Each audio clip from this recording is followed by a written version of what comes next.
Bonjour à tous, là on va parler d'un petit aspect qui va pas durer très longtemps, qui est Vénus carré Pluton, et Vénus étant au nœud sud. Donc ça va durer du 1er au 5 décembre, et Vénus vient nous questionner.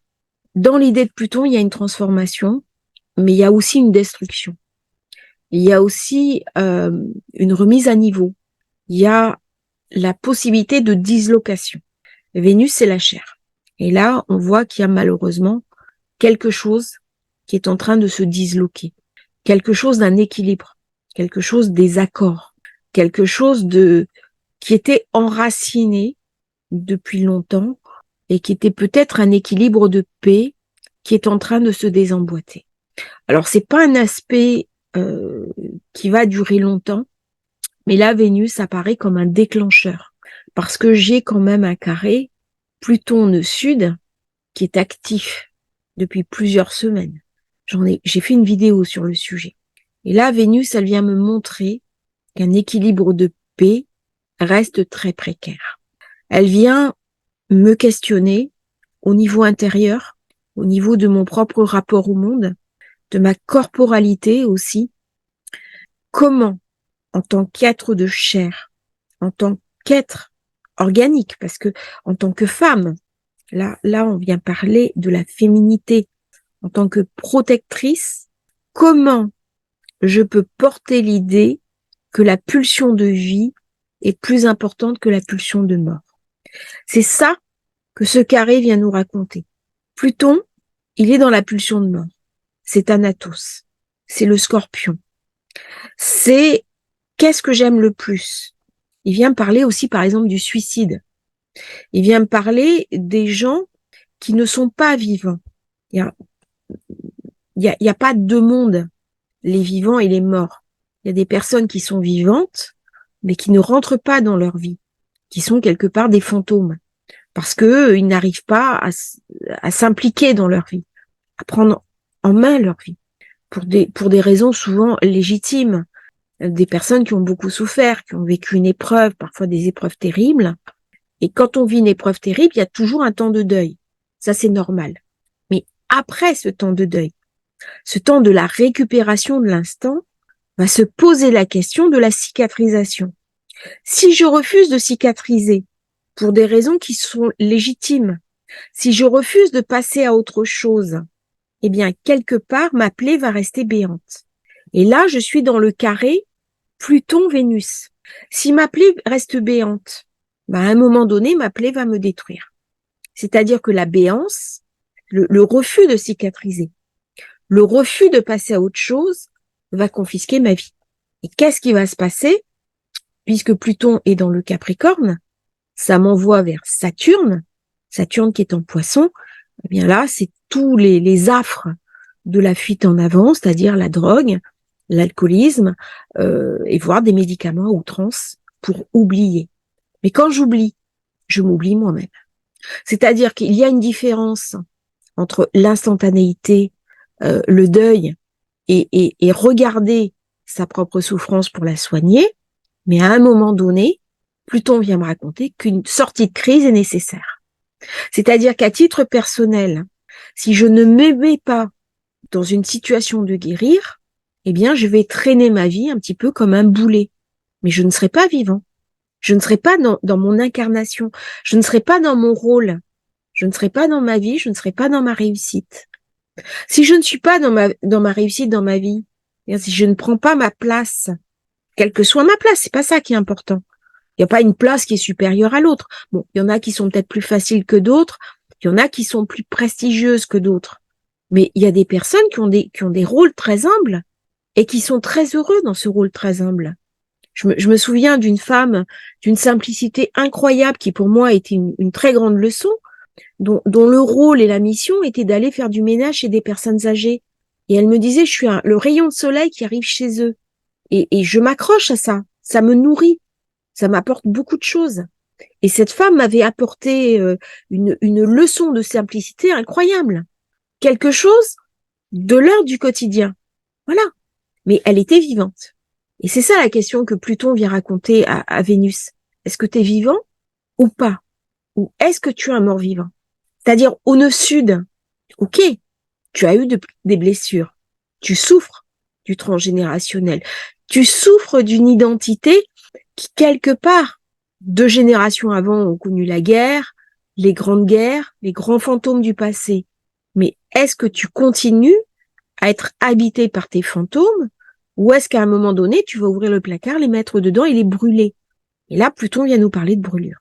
Pourquoi? Parce que si je ne fais pas ça, je ne rentre pas dans la pulsion de vie. Si je ne suis pas dans la pulsion de vie qui est Vénus, c'est le taureau. Le taureau, il vient raconter quoi? Il vient raconter le cri. J'en ai parlé aussi dans une vidéo que le cri, c'est ce qui raconte la vie. L'enfant, tant qu'il crie pas, il n'est pas vivant. C'est le cri qui va, c'est l'air qui pénètre dans les poumons, c'est le souffle, c'est l'incarnation du souffle. À ce moment-là, je suis dans la pulsion de vie. Si je suis dans la pulsion de mort, et malheureusement, nos sociétés sont très habitées par la pulsion de mort. Bien, je ne peux pas être dans la vie. Et là, ça devient dramatique, notamment pour les adolescents. Il y a beaucoup d'adolescents. L'adolescence est toujours un moment difficile, hein, c'est un moment délicat, mais en ce moment, on parle d'un désespoir particulier des adolescents. Ce désespoir particulier des adolescents, c'est Pluton. Pluton qui est venu toucher le Capricorne. Donc on a les premières générations qui arrivent. On a les générations Pluton en Sagittaire qui maintenant sont adultes. Ça y est, ça commence à arriver. Et on a les premiers adolescents Pluton en Capricorne. Et là, Pluton en Capricorne, Pluton avec Saturne, c'est très dur.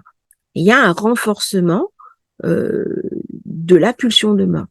Alors qu'on est à un moment donné où la sève monte, où les émotions, les hormones montent.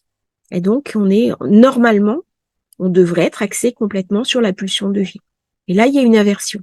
Eh bien, ce carré Pluton-Vénus vient nous raconter ça. Il vient me raconter à titre personnel, est-ce que je suis vivant? Quelle est ma pulsion de vie? Et donc, si je suis vivant, je peux m'engager. Je peux faire des choses. Je peux prendre ma vie en main. Je peux agir. Là, on est dans le monde de l'agir. On est dans le monde de l'action. Parler, faire des vidéos comme ce que je fais, c'est pas du théorique. C'est de l'action. C'est-à-dire, il y a un enseignement qui est donné, il y a une transmission. Ça impacte des personnes. Ça a des conséquences. Et des conséquences qui, je l'espère, sont positives. Mais c'est le but. Au niveau international, ça vient parler aussi des échanges, des échanges d'otages.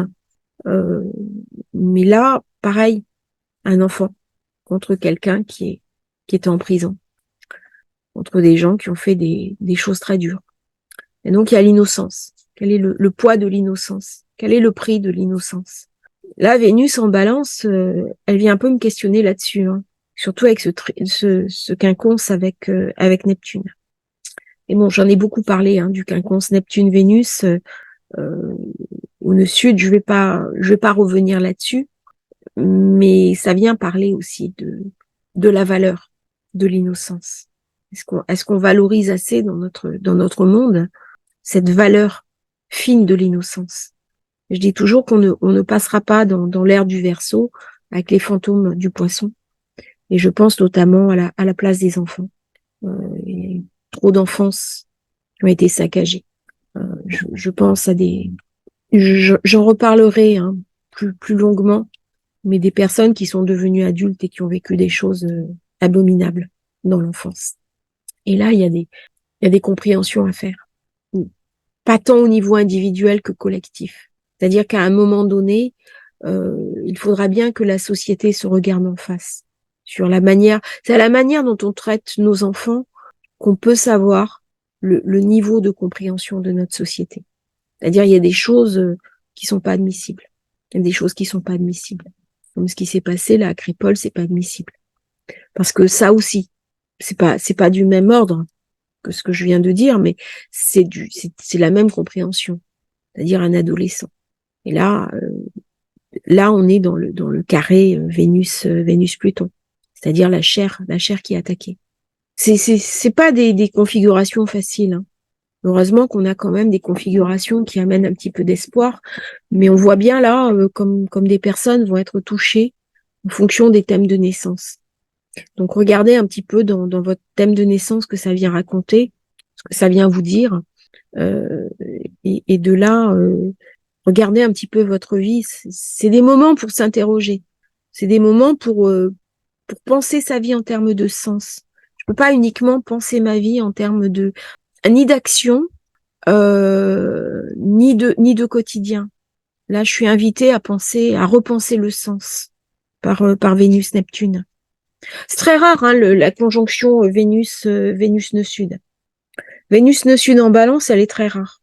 Alors, a fortiori avec un quinconce Neptune, autant vous dire que ça va chercher très profond, hein. Ça va chercher très puissant, hein. Si je le vois juste comme un aspect, bon, pas grand-chose à en dire. Mais si je réfléchis au côté unique de cette position-là, il y a vraiment quelque chose de très fort qui m'est raconté, hein, au plan de l'amour universel. Mais l'amour universel, est-ce que je peux le recevoir si j'ai un carré Vénus-Pluton? Ben, avant de recevoir l'amour universel, avant de parler de l'ère du Verseau, avant de parler d'idéal, il y a aussi des choses à nettoyer. Il y a aussi des choses à évacuer. Et là, Vénus-Pluton, elle me parle d'évacuation. Elle me parle aussi d'un travail à faire, j'ai envie de dire, au niveau bactériologique. Alors, je m'exprime. Euh, si certaines choses sont de l'ordre de la bactérie, il faut aussi que je puisse nettoyer ces bactéries. C'est Pluton Neptune, hein. C'est-à-dire que je ne peux pas, on me dit regarde, regarde face à toi. Et à certains moments, on me dit par contre ne regarde pas. Parce que un nettoyage va se faire et si tu regardes le nettoyage, tu ne vas pas le supporter. Mais là, on descend, alors c'est du symbolique, hein, ce que je dis, mais ça descend à des niveaux en plan de conscience très profonds. Et ces nettoyages, ils sont nécessaires. Parce que s'ils ne se font pas au niveau humain, s'ils ne se font pas à notre échelle à nous, il est possible que ça se fasse à un autre niveau, au niveau uranien. Et là, quand ça va se passer au niveau uranien, euh, ça va être redoutable. C'est-à-dire que là, je suis invitée vraiment à regarder les choses qui se passent, à être réaliste, hein. C'est pas parce qu'on est sur Pluton on est perdu dans les limbes, hein. Non, pas du tout, hein. Pluton, il est très concret, hein. Pluton et Uranus, ils sont hyper concrets, hein. Neptune aussi peut l'être, si je sais l'analyser. Au début, il m'apparaît fumeux, brumeux, tout ce qu'on veut, mais il a quand même un côté qui peut m'amener à une autre compréhension. Par contre, Pluton, quand il déclenche le feu d'un volcan, c'est pas du théorique, hein. Uranus, c'est pareil, hein. Je suis dans de l'explosion, c'est pas du théorique, hein. Là, on est dans une réalité, hein. Et une réalité que de toute façon, je vais bien être invitée à passer. Et la question à me poser, c'est quelle va être ma place, quel va être mon engagement dans cette nouvelle réalité. C'est assez théorique, hein. Et pourtant, c'est très pratique. Je sais que ça va parler à beaucoup de personnes. Vénus-Pluton, elle peut me parler aussi de rupture affective. C'est-à-dire que si je m'aperçois que ma relation ne fait plus sens, je vais rompre. Par contre, il y a l'effet inverse. Si je m'aperçois que ma relation fait encore sens et que j'y consacre pas assez de temps, je vais me remettre en question. Là, moi, c'est un peu ce qui m'arrive en ce moment. C'est-à-dire qu'au au niveau affectif, euh, j'ai pris un peu de distance. Et là, je m'aperçois, parce que je travaille beaucoup, parce que j'ai beaucoup d'activités, mais il faut aussi que je donne à Vénus sa juste place. Donc, j'ai mis entre parenthèses certaines choses pour donner un petit peu de la place à mon affect, quitte à réduire certaines choses. Parce que Vénus, elle a besoin d'exister. La pulsion de vie, elle a besoin d'exister. On peut pas être juste dans les livres ou dans la théorie. À un moment donné, on a aussi besoin de l'autre et de ce rapport à l'autre qui a un peu plus de proximité. Donc Vénus carré Pluton, elle vient me dire ma position est pas la bonne. Comment je réajuste? Si je le fais par la tête, bah, je réponds positivement. Et à ce moment-là, ça devient un trigone. Si je refuse, si je suis dans la réfutation, bah, le carré va jouer à plein. C'est un problème, un carré comme ça au niveau mondial, hein, ça joue à plein. Au niveau mondial, il n'y a pas possibilité de, comment dirais-je, de sublimer. C'est-à-dire, le mondial, en même temps, c'est beaucoup plus compliqué que l'individuel, et c'est beaucoup plus facile. parce que le carré, il vient me parler de compromissions, hein, compromissions qui sont pas faciles. Voilà pour ce petit aspect que je voulais aborder avec vous. Je vous souhaite une belle journée. N'hésitez pas à liker, à vous abonner à la chaîne. Et puis, si vous voulez commander votre thème de naissance, hein, ou une régression vie akashique, canal akashique, ben vous me contactez en privé. Je vous laisserai le lien dans les commentaires. Merci à tous et à bientôt sur Astrologie Facile.